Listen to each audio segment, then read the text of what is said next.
Yo, what's up guys? Welcome to another video. Today I will be doing top 5 easy extreme demons. Remember, this is all just my opinion and those are just personal picks for you guys, so let's hop right in.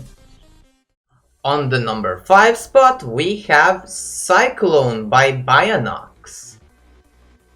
So you might be wondering, why is this level exactly on the number 5 spot? Mainly because it's very short. It even lasts for under a minute. To be exact, around 58 seconds. It's fast-paced, spammy, and very fun to learn. There might be some tough parts like Enlex and Jenkins, but they'll get consistent after some practice, including all other parts as well. One more thing to mention, that the ending is very choky because the last wave is hard to see and it requires 3 luck-based clicks to pass, so chances of dying there are quite high. And this is mainly more of a timing-based level, so if you're good with timings, expect this to be a fun challenge.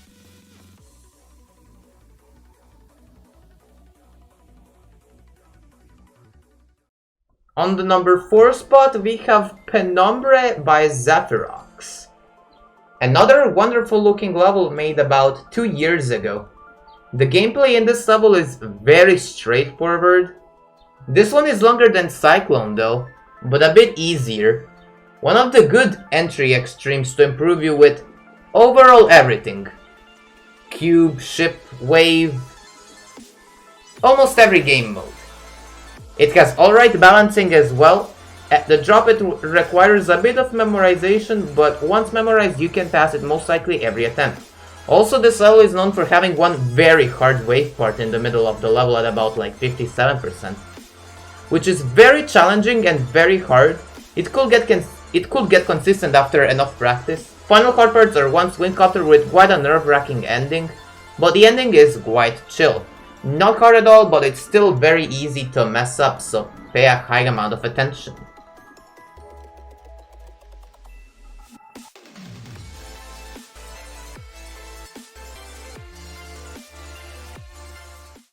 On the number 3 spot we have Tanatophobia by R2Manka and some other people.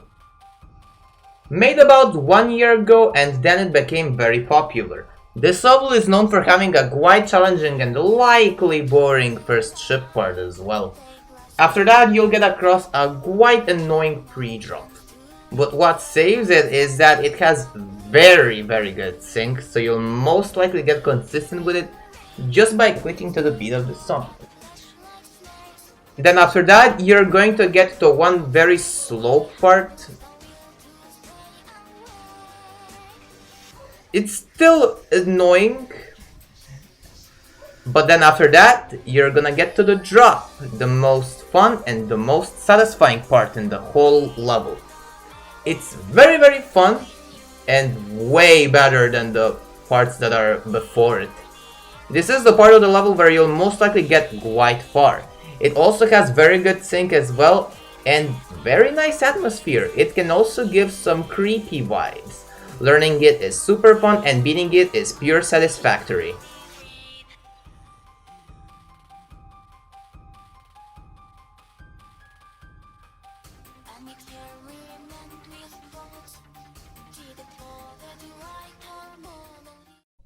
On the number 2 spot we have Forbidden Isle by Silo or Silo. This level is quite interesting. It has an excellent theme and I think it looks awesome. It's very boring in the beginning, but level gets faster afterwards. It's strictly timing based. It's more of a timing based level. It also has one memory cube part at the build up before the drop, with the mini cube being a part of it as well. But besides that, it's very fun, not gonna lie. One flaw about this level is that I don't think it's just me, but I think it's others as well. The level has some super awkward transitions, especially at the drop, including a very nerve-wracking ending as well, which has a decently tough wave section and one final ship after it. Other than that, I think this is a very successful level and a very good entry extreme.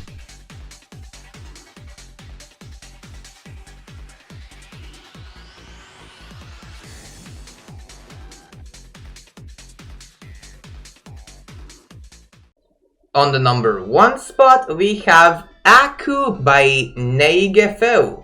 Oh boy, another level made about 1 year ago and then it became very popular, similar to Tanatophobia. This level is one of the classic choices for your first extreme. It's quite known for having a very hard pre-drop, but what saves it is that it's very synced, and basically by clicking to the beat of the music, you'll get consistent with it. You'll get very consistent with it. Just like in Tanatophobia. After the pre-drop, you'll get to the drop, which is super satisfying to play and learn. And this is the part where you'll start to get very far too. It's very straightforward and it flows very well. It's mostly a timing based level as well. Further into the level, you'll see one wave part at around 68%, which is pretty challenging. And parts after that are not too hard. Except the last 15, which is very chokeable and very easy to mess up on. But besides that, level is amazing, the deco is amazing, the level is just perfection.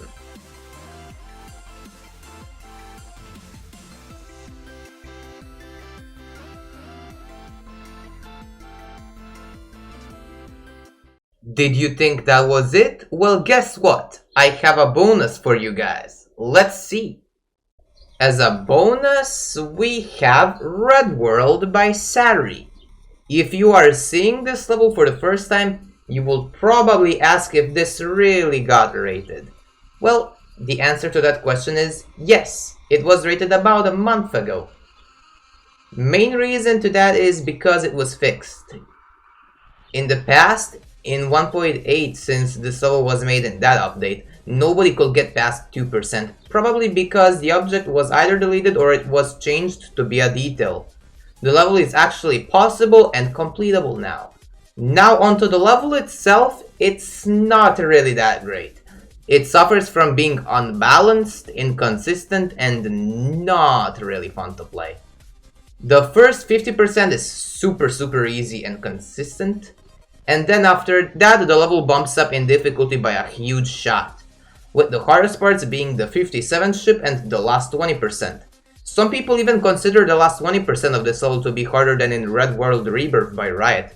Last ship as well, it's just as bad, with 96 being the hardest gap. Once you get used to this level, most of the ship parts won't be that bad and you'll get to the ending quite often. But passing the ending from 0 will be awful and it really could give a horrifying experience.